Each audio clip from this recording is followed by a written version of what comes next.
উত্তরে বলছেন, বয়স আমারও হয়েছে, বাঁচতে আমারও ইচ্ছা করছে না, তবে বেঁচে আছি কেন জানো?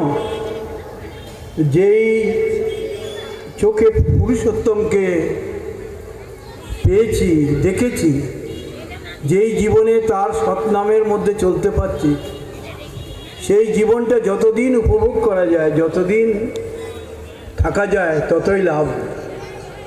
তাই আজকে পরমদয়াল শ্রী ঠাকুরের এই সৎনামে দীক্ষা পেয়ে যোগ্যতা থাকুক আর নাই থাকুক, তিনি যে আমাদেরকে নিত্য ইষ্ট প্রসঙ্গ করতে বলেছেন, যাজন করার কথা বলেছেন, দীক্ষার দিন থেকেই আমাদেরকে চাপরাস দিয়েছেন। ঈশ্বরের কথা বলতে পারমিশন দরকার তার। তাই ঠাকুর রামকৃষ্ণদেব বলছেন, তুমি ভগবানের কথা কইবে, তোমার কি চাপরাস আছে? এই যুগে পুরুষোত্তম পরমদয়াল শ্রী ঠাকুর আমাদেরকে তার কথা বলার চাপরাস দিয়েছেন। তিনি যে এতক্ষণ শুনলাম অনেক অসাধ্য সাধন করাতে পারেন। নিত্য ঠাকুরবাড়িতে থাকে, জিতেন আমাদের এই মল্লিক ভাই, সে অনেক কথা আলোচনা করেছে। পরমদয়াল শ্রী ঠাকুর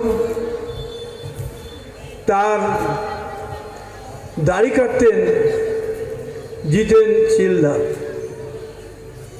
জিতেন শিলদার ঠাকুরের দাড়ি কাটে। জিতেন শিলদার স্ত্রী খুব মুখরা, সবসময় জিতেনদাকে অকথ্য ভাষায় গালাগালি করত। তো একদিন তার বন্ধুরা জিজ্ঞেস করছে, তোমার স্ত্রী যে তোমাকে এত গালাগালি করে, তুমি তো কিছু বলো না, তোমার রাগ হয় না? বলে, আগে খুব ঝগড়াঝাটি মারামারি করতাম, এখন আর ওর কথা শুনে আমি মারামারি করবো কেন? বলে, কেন? বললাম, সে একদিনের কথা, আমি ঠাকুরের দাড়ি কাটছি, প্রচণ্ড রৌদ্র, গরমের উত্তাপে মানুষ হাউ হাউ করছে।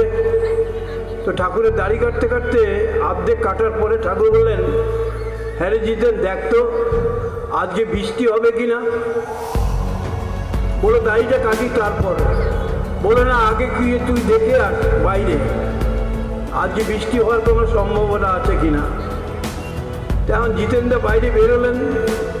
ওই রৌদ্রের মধ্যে একটা চোখটা কানিয়ে একবার একদিকে দেখলেন, একবার চোখ কানিয়ে একবার একদিকে দেখলেন, আবার একবার পেছন দিকে দেখলেন, চারিদিকে দেখে শুনে তারপরে তিনি মনে মনে ভাবছেন, ঠাকুর যখন আমাকে হঠাৎ এরকমভাবে একটা প্রসঙ্গ করতে বললেন, দেখ তো জিতেন বৃষ্টি হবে কি না, তাহলে মনে হয় আজকে বৃষ্টি হবেই আর কি।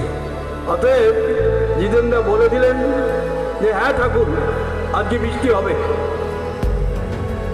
বাহ, আমার জিতেন তো অনেক শিখে গেছে। আর সত্যি সত্যি সেদিন কিছু সময় পরেই মেঘ করে বিশাল বৃষ্টি।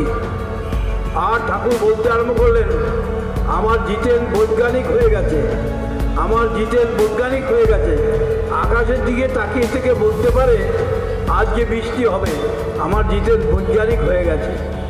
অতএব পুরুষোত্তম ঠাকুর তিনি আমাকে বৈজ্ঞানিক বলে আখ্যা দিয়েছেন, আর একটা মেয়ে মানুষ, মহিলা, সে আমাকে গালাগালি করে, তো আমার তাতে কি আছে যায়?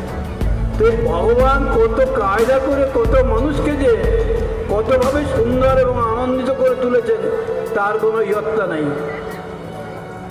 আজকে পুরুষোত্তম মানুষের উদ্ধারের জন্য এসেছেন। ভাগবতে ওই কথাই আছে, জীবের উদ্ধারও লাগি নন্দসুত হরি, ভুবনে প্রকাশ পান গুরুরূপ ধরি। ভগবান যখন নররূপে